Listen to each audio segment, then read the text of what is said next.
وەک نیشاندانی تواناکانیان و دەرخستنی مێینەتی و ئازارەکانی دووری لە خاک و نیشتیمانی خۆیان لاولێر ژمارەیەک گەنج کە ماوەی 13 ساڵە وەک پەنابەر نیشتەجێی هەرێمن پێشانگایەکی شێوەکاریان کردەوە. ئەم گەنجانە بەبێ ئەوەی هیچ زانکۆ و پێی مانگایەکی ونەریان تەواو کردبێ با کارە شێوەکارەکانیان چیرۆکی ژیان و بەردەوامی ژیانیان لە چوارچەوەی تابلۆکانیانە جێڕایەوە کە جیاوازی کللتوری و دابوونەریتەکان ڕێگر نابێ لە سەرخستنی تواناکانیان. 13 ساڵی من الفيديو پنابرم زيدي دوازة تابلو من فيدري هنا بس سي تابلو من عرض كرن الفيدري خود روس يعني هواية بتشوكاني يعني من نخون دي فن بس وصا يعني جبر جانا مرون كار هر تشتي بيجي فمرو تشتي خو برسم دردخه. فستیڤالی چەمچەماڵ بۆ فیلمی جینۆساید لە هۆڵی مۆنومنتی ئەنفال لە شاری چەمچەماڵ کارەکانی دەست پێ کردووە. بڕیاریشە فیلمەکان لە هۆڵی ڕۆشنبیری چەمچەماڵ بۆ ڕۆژی دوم نمایش بکرێن. فستیڤالی چەمچەماڵ بۆ فیلمی جینۆساید بە سەرپەرشتی بەڕێوەبەرایەتی ڕۆشنبیری و هونەری چەمچەماڵ و بە پاڵپشتی دەستگای میدیایی کورسات بەڕێواچێت. لەو بارەوە هاوکارمان ئاسان جەلال لە دووەم ڕۆژی فێستیڤالەوە لەگەڵمانە و چالاکیەکانی ئەم ڕۆمان بۆ باز دەکات. ئاسان سڵاو لێ بەزانێرەکان لای تۆیە فەرموو.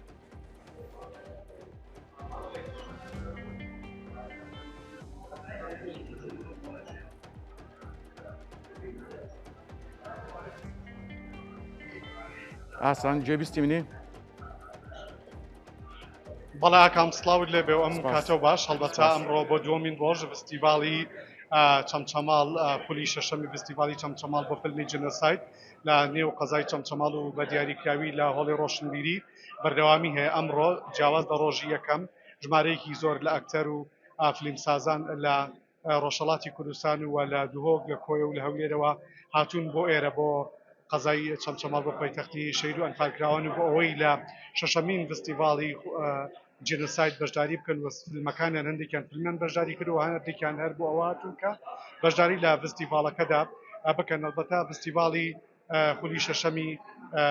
چەمچەماڵ بە چاودێری بەڕێز قوبات تاڵەبانی جەگری سەرۆکی حکوومەتی هەرێمی کوردستان بەڕێوە دەچێت لە نێو قەزای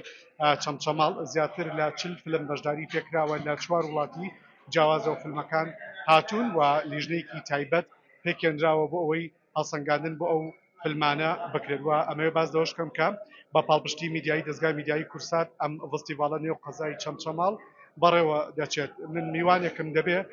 مامۆستا قەدری ئەگەر بێتە ئێرە قەدری شێرەوە مامۆسای زانکۆ مامۆستا سڵاوت لێ بەم کاتە و باش گرنگی ئەم فستیڤاڵە هونەریانە لە نێو قەزای چەمچەماڵ تا چەند گرنگە بۆ ناساندنی دۆزی کورد بە جیانی دەرەوە. بله ڕێبدەنەمل دەستپێکی ئەس دەستخوشیەکە بێپاوان ئاراستەی کارگیری و ستافێ فستیڤاڵە جینۆساید چەمچەماڵ بگەم هەروەسا دەستخوشی kanalê Kursat bikem ku piştevanê kaneyê vê festîvala hene ew hêvîdarim yê berdewam bît servankarê tenê û piştevaniyeka zêdetir bû karên hunerî û dîsan festîvalên hunerî bikin. Giringiya vê festîvalê bû hindê zibrîteve eger em bên sehkeyînê dêbînin ku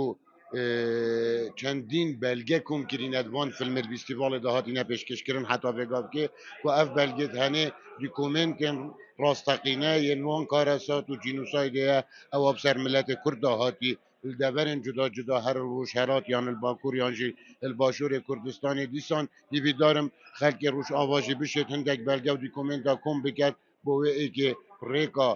فیلمسازی که هنر هفته یک شوان درگاه کو پشم سانهی دنگ و مأسات و کارسات ابسر ملت کردهاتین گهینه جهان اش در و دیساب سلمینین کو درجایا مجوی ملت کرد توشید گلک درد سری و کارسات مازم بویا و ببنه بلگه بو دادگاه نیو دولتی بوه ای که هوا آنجی هوا را ملت کرد بین و اوان دیکومنت تنه وان بلگه تنه سلمینین کو ابروکه ملت کرد خلکه که مروف دوسته خلکه که آشتی خوازه و ابزار کارسات مازم سری دهاتینه. مامۆسا بەڕێستان وەکو دکتۆرێکی زانکۆچی یەکەن بۆی خوێندکارەکانتان وەڕابێن کە کارکن لەسەر ئەم کورتە فیلمانەوە بۆ ناساندنی دۆزی کورد جێنۆسایدی کورد بە وڵاتانی دەرەوە خۆت ئەزانی لەڕێی فیلمەوە ئەتوانرێت مەینەتیەکانی میلەتێک بە هەموو دنیا بناسێن بله جاره هر یک وکو خو رول خود جه خل وی جه کارت داد کرد بگومان ام وکو ما مصطفی تیویه اوان در دستری تنی آنوان کارسات تنی آنجی هاندانا قطابیت خوب بکن بو ایگه او جی کارت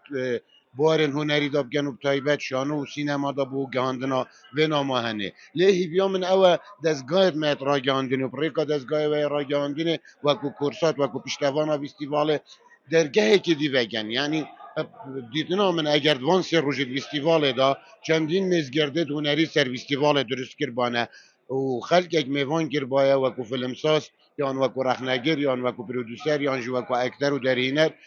کم کربانه مزگرده تایبت سر فستیوال دا نوانه بوه که دا بشین ناوروکا فستیوال یان جی او آرمان جا فستیوال بوهات یادانان کوب دید نامن پنگاف یادگهی دا آرمان جا خو و بردهامیاوی بو خولاششه یا فستیوال بخو سرکفتنک آمازنه فستیوال دا سپاس قدری شێرۆ مامۆسای زانکۆ کە بەشێکی ڕاستەخۆ لەگەڵمان بووی بڵێ ئاکام فستیڤالەکە لە نێو قەزای چەمچەماڵ بەردەوامی هەیە ئەمڕۆ تا درنگانێکی شەو نمایشی فیلمەکان بەردەوام دەبێ سبەینێژ بامان چێ لە کاتژمێردا تا درنگانێکی شەو فیلم نمایش دەکرێت و هەروە خەڵات بەسەر ئەو فیلمانێک کە پلە یەکەمیان بەدەستێنەوە تا براوەی فستیڤالەکە بوون خەڵات وەردەگرن ئەوە زانێرەکان بوون لەلایەن